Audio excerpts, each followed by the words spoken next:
Hello there and welcome to the Reinvent series with Emmanuel. I know that you've learned a lot so far. We've talked about, health, the importance of health, and a lot of very important topics. Listen, if you are just joining us, you've missed a lot, so you have a lot of backlog.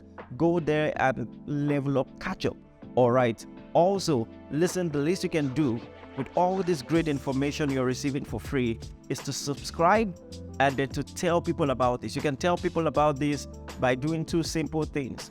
Share the link with as many people as you can so that they can learn as you're learning, and also talk about this on social media. Anything I say today you find intriguing, share it, all right? So, by the way, thanks to TravelPay for sponsoring the giveaway we had last week. A good number of you benefited from that. Please, if we ever have a giveaway, please, if you win once, leave it for other people, because I saw some people win it 4 times. Please, all right? But anyway, I'm glad that you got to benefit from that. And by the way, last week we didn't give any restrictions on how many times you could win. So if you could win 4 times, kudos to you. I don't blame you for that at all. Let other people level up and be faster. All right, so now we're talking about something very important. Listen, I've seen this way too many times. I've seen brilliant careers cut short or limited because of the inability of the people to develop or maintain great social skills. Just last season, in the NBA season, the basketball season, I was taking note of a very promising basketball team that was getting better.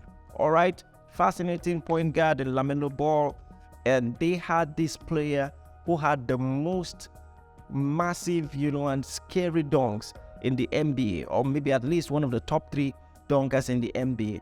And much to my surprise, just when I was anticipating the next season, the new pieces they will add, and how they can find themselves in at least playoff contention, this guy, we hear that he has this criminal case. He lost his temper. I think he beat up somebody, and because of that cut short his career. I think he's in jail now or something. Way too many times I've seen that with movie stars, I've seen that with actors, I've seen that with great people who have extraordinary advantage in one aspect of their lives, but because of basic social skills or the lack thereof, they find their gifts inhibited, limited, or totally eradicated. And that's why you must learn this.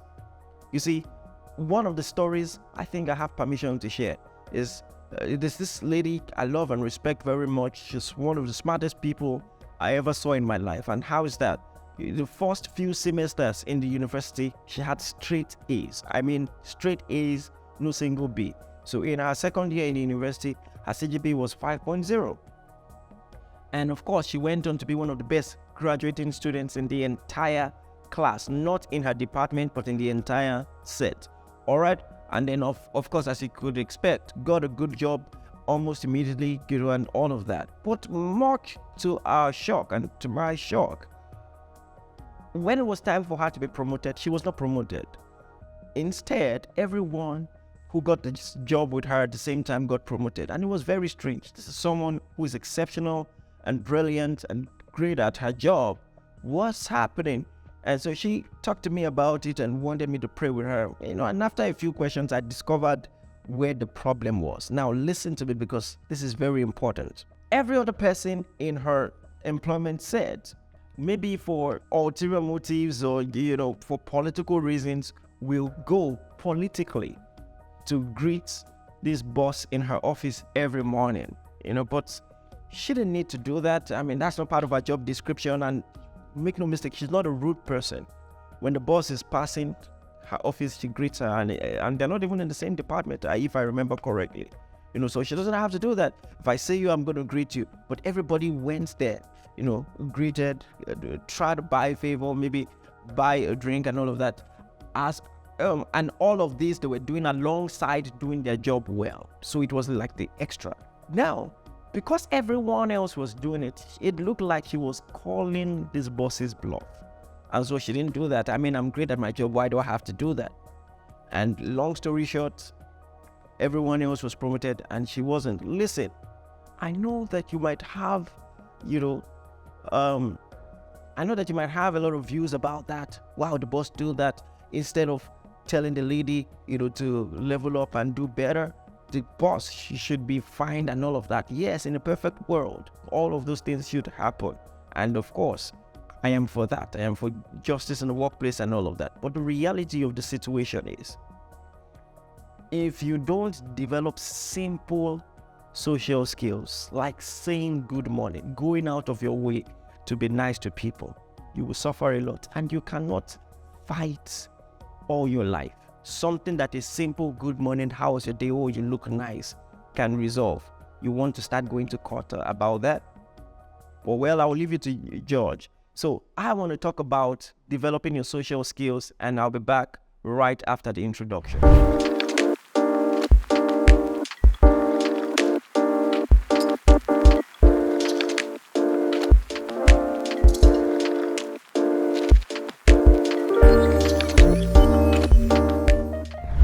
Welcome back. Listen, if you haven't subscribed, please make sure you do that, and go a step further, like this video and share with as many people as you can. You see, whilst it comes naturally to some people, many are poor at social skills. And the good news is social skills can be learned. You do not have to remain as you are. Some of us use phrases like, oh, well, that's how I am, or I was born that way. And we use that as an excuse. We excuse ourselves from putting in the work required to improve social skills. But here is something you need to know. A news flash. Personalities are mostly learned behavior, and they're developed through different stages of life. And most importantly, social skills can be learned.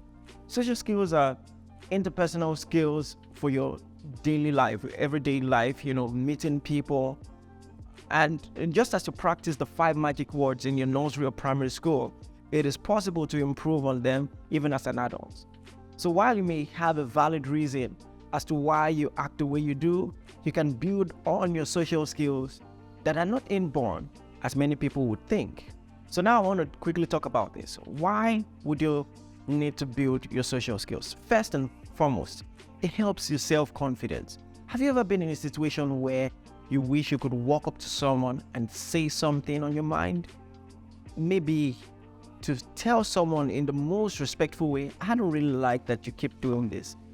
Or to meet someone new and important. You're in a party, and you want to meet someone new and important. Or for your love life, to tell the lady of your dreams, hey, the reason I've been helping you with your homework is because I actually like you, and I feel you're going to be my wife, and I want to spend the rest of my life with you. Social skills will come in handy, because when you learn it, you'll be able to be confident to express your true, authentic self, and to just tell people what you feel, and to even sponsor yourself to have more passage in life, to be able to build relationships that will be life-changing. And so self-confidence is the first one. And then the second is conflict resolution. You see, even if you build a conglomerate, a great company, a great family, whatever it is, you see, conflicts are bound to happen. And sometimes I just see that simple things not well managed can just escalate, and something great can be destroyed in minutes. It takes time to build, it takes seconds to destroy. And so just by developing simple social skills like conflict resolution, all your great investments in life can then be maintained. Like I said in the first point, just for networking, all right? Good social skills will help you make good connections and networks. And then finally, it will improve your quality of life. Good social skills will improve your quality of life because it will make you happier, all right? Picture yourself being free to express your authenticity, communicate what is really in your heart, and all of that. I think it's going to help you build more meaningful connections and also to make better friends. So now, how do you improve social skills? I'm going to give you a few tips, simple, proven ways to improve social skills. Number one, smile. Mental health advocates say that a genuine smile is the most influential and persuasive body language a person can exhibit. Simply smiling at someone genuinely is enough to give them a sense of trust and credibility when relating with you. Many people just assume that a person with a genuine smile is a lot more honest, confident, and trustworthy. The next point is be interested, but not interested. This quote is by Dale Carnegie, who wrote this very good book, How to Win Friends and Influence People. Listen, I want to say this. It doesn't matter how good you are at any other thing in life. If you haven't learned to win friends and influence people, if you haven't invested in learning about, social skills, if anybody ever considers you socially awkward, all right, or you has considered you someone who has very low emotional intelligence, please go and invest in it, because it's going to really affect your life. So buy a book like this and books like that and just learn how to do more with people. So now he says something intriguing. He says, be interested and not interested. So a lot of people in the bid to try to improve their social skills, they try to impress people. So many times, with networking of opportunities, we want to quickly pitch ourselves, try to look like the person that they should want to know. And a lot of people fall into the trap of trying to be interesting.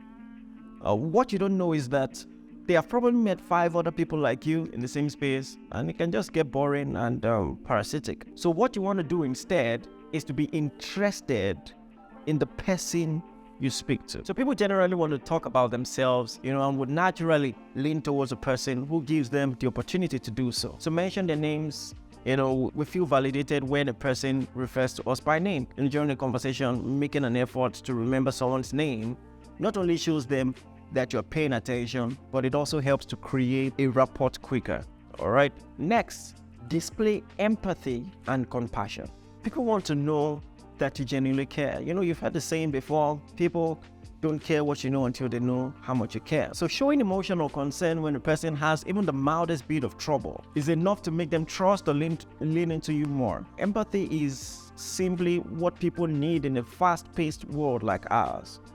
So just learn that. Again, I want to re-emphasize, people don't care how much you know until they know how much you care. The next thing I want to talk about is body language. People take note of your body language more than you think. All right? So they see what part of your body you focus on, what facial expression you have when you speak, where your body leans towards throughout the conversation with them, and the likes of it. All right? So in fact, it's been said that most conversations are more centered on body language than even on speech. You become more believable when you use better body language. Learn to have an open and a welcome posture. For instance, if you have your shoulders back and your head up, you're going to be seen more welcoming and friendly. All right? So raise your head up, especially in this phone pressing generation. Raise your head up. So you want to make sure that you're also making the right amount of eye contact when you're speaking to someone. All right? I'm not talking about anything awkward, but just look at them, look in the eyeball, pay attention, and listen. That simple, powerful cue will help a lot. You see, sometimes even I get carried away with that, because when I was growing up as a child, some people gave me the impression that it was rude to look at people in the eyes. I know, weird but true story. A teacher actually flogged me because she was correcting me about something and I was looking her in the eye. She said, "You are looking me in the eye," Very weird. So sometimes I even find myself subconsciously, avoiding eye contact, not because of anything, because it's just still there, but so you can deliberately, more consciously look people in the eye. So in fact, let me say this, I might never have said this before. At some point, it became even awkward because I got used to not looking people in the eye.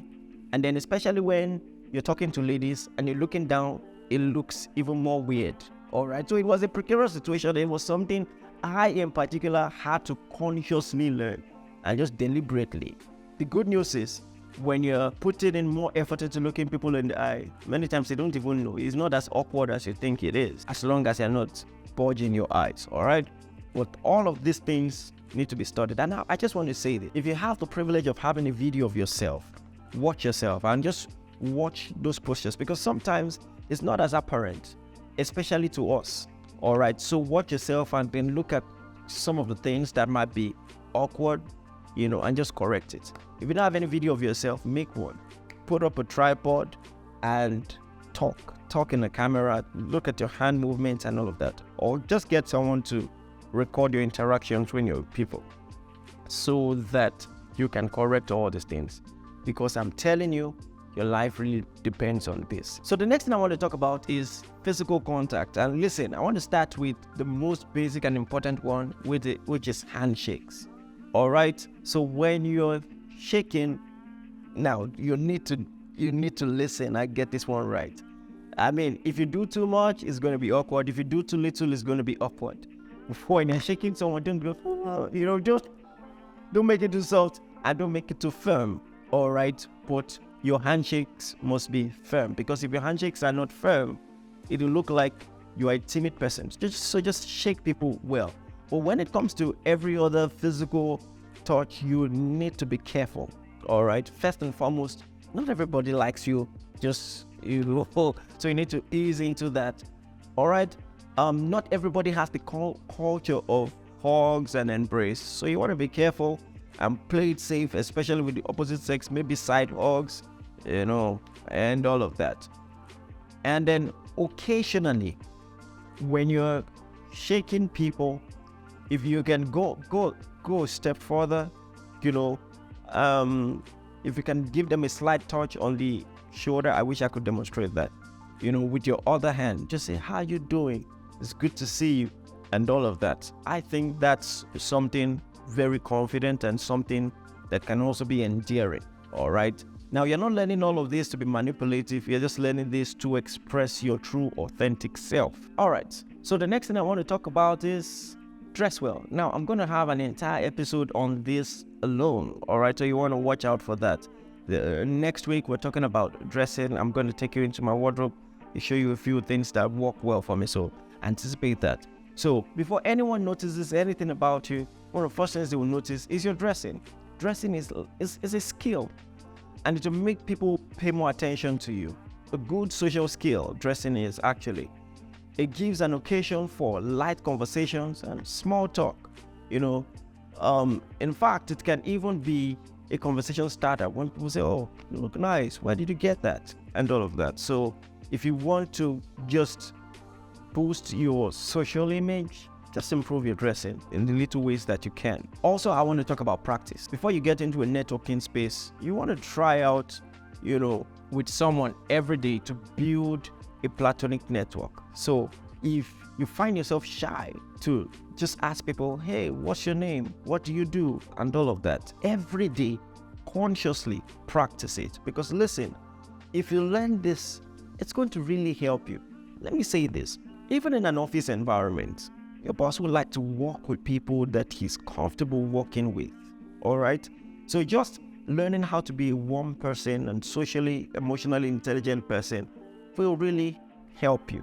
Don't just say, "Oh, life is full of politics and people just endear themselves to other people." Well, there might be some things that you are unconsciously doing that are inhibiting your ability to build stronger social connections. So, all right. So practice every day. Don't just go to a place and sit down all by yourself in a party throughout the time and be looking into your phone. Just break out of your shell. All right. When you're doing this for the first time, it will look like you're going to sink and your life is about to end, but you want to just practice because you're going to get better. It doesn't matter how many books you read. Without practice, you cannot develop your social skills. Okay. And the final thing I want to say about this is this. You have to invest in knowledge. Invest in knowledge. This video has helped. It might not have told you everything you need to learn, but I think it should spark a curiosity in you. It doesn't matter how gifted and brilliant you are. With the wrong social skills, you're going to make a lot of mistakes. So some people are just hot-tempered, hot-headed, easily get angry, and people are going to avoid you. All right? So you want to make sure that you're consciously learning about this, and then start with the simple things and learn to greet. I've noticed that this generation in particular, I'm going to sound like one of the people who always makes reference to Gen Zs, but yes, Gen Zs. It doesn't take anything from you. I know how painful it is for you to greet first and the person doesn't respond, but listen, when you enter into an elevator, don't just look away or stare just say, oh, hello, or good morning.